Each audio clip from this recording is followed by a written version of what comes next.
മതവികാരം ധ്രുവീകരിക്കണമെന്ന് താല്പര്യം വർഗീയ ലഹള ഇപ്പോഴില്ല എന്ന് പറയുന്നത് ശരിയാണ്. ഇപ്പൊ വംശഹത്യയാണ്. അല്ല, വർഗീയത കുറഞ്ഞു വാസ്തവത്തിൽ നമ്മുടെ രാജ്യത്ത്. വർഗീയത കുറയുകയല്ല വളരെ കുറഞ്ഞു.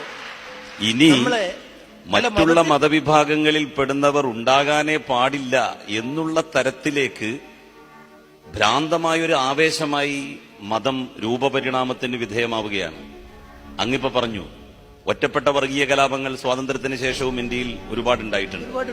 പക്ഷേ ഗുജറാത്തിലെ ജിനോസൈഡ്, അതിന് സമാനമായൊരു സംഭവം ഇന്ത്യയുടെ ചരിത്രത്തിൽ മറ്റൊന്ന് ചൂണ്ടിക്കാണിക്കാൻ വേണ്ടി സാധിക്കും. ഒരു കലാപമുണ്ടാകുമ്പോ 5 or 10 പേര് വധിക്കപ്പെട്ടത് പല ഘട്ടങ്ങളിലും സംഭവിച്ചിട്ടുണ്ട്. പക്ഷെ 100 കണക്കിന് ആളുകൾ ഒരു രാത്രി കൊണ്ട് വധിക്കപ്പെടുക, കൊല ചെയ്യപ്പെടുക, അതാണ് ഇപ്പൊ നടന്നുകൊണ്ടിരിക്കുന്നത്. അങ്ങിവിടെ പറഞ്ഞു ആൾക്കൂട്ട കൊലപാതകങ്ങൾ. സത്യത്തിൽ നമ്മളുടെ രാജ്യത്തിന്റെ യശസ്സിന് തന്നെ അത് കളങ്കമേൽപ്പിച്ചിരിക്കുകയാണ്. ആൾക്കൂട്ട കൊലപാതകങ്ങൾ ബന്ധപ്പെട്ടവർ നടത്തുന്നു എന്നുള്ളത് മാത്രമല്ല, അവരത് മൊബൈൽ ഫോണിൽ ചിത്രീകരിച്ച് സോഷ്യൽ മീഡിയയിലൂടെ പ്രചരിപ്പിക്കുകയാണ്.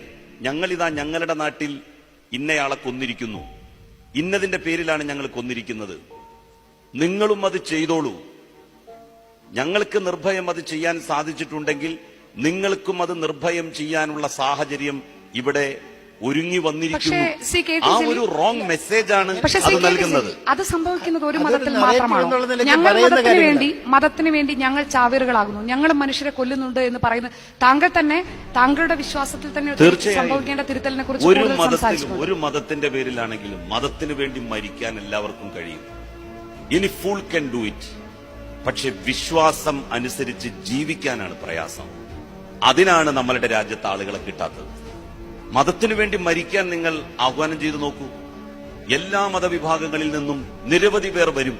പക്ഷേ ഈ വിശ്വാസങ്ങൾ പറയുന്നതനുസരിച്ച് ജീവിക്കാൻ ഈ കൂട്ടത്തിൽ ആരുണ്ട് എന്ന് ചോദിച്ചാൽ ഒരാൾക്കും ഒരുപക്ഷെ കൈപൊക്കാൻ സാധിച്ചു എന്ന് വരില്ല. അതാണ് നമ്മളുടെ പൂർവികരുടെ മതവും നമ്മളുടെ മതവും തമ്മിലുള്ള വ്യത്യാസം.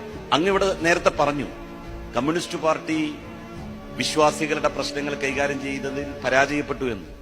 നമ്മളെക്കാൾ നല്ല വിശ്വാസികൾ, അങ്ങയേക്കാൾ നല്ല ഹിന്ദു മതവിശ്വാസി, എന്നെക്കാൾ നല്ല ഇസ്ലാം മതവിശ്വാസി രാജ്യത്തിന് നമ്മളുടെ സംസ്ഥാനം രൂപീകരിച്ച കാലഘട്ടത്തിൽ ഇവിടെ ഉണ്ടായിരുന്നു.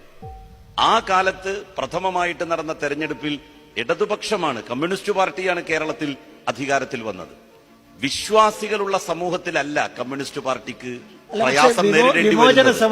അപടവിശ്വാസികളുള്ള സമൂഹത്തിലാണ് കമ്മ്യൂണിസ്റ്റ് പാർട്ടികൾക്ക് പ്രയാസം നേരിടേണ്ടി വരുന്നത് എന്ന് തിരുത്തുകയാണെങ്കിൽ അത് നന്നായിരിക്കും. അതെ, എന്തുകൊണ്ടാണ് ലിബറേഷൻ മൂവ്മെന്റ് ഉണ്ടായത് കേരളത്തില്?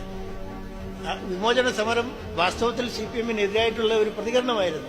അങ്ങനെയാണെങ്കിൽ രണ്ടാമത്തെ തവണയും 1967 അതേ CPM അല്ലെങ്കിൽ കമ്മ്യൂണിസ്റ്റ് പാർട്ടി ഇടതുപക്ഷം കേരളത്തിൽ അധികാരത്തിൽ വന്നല്ലോ.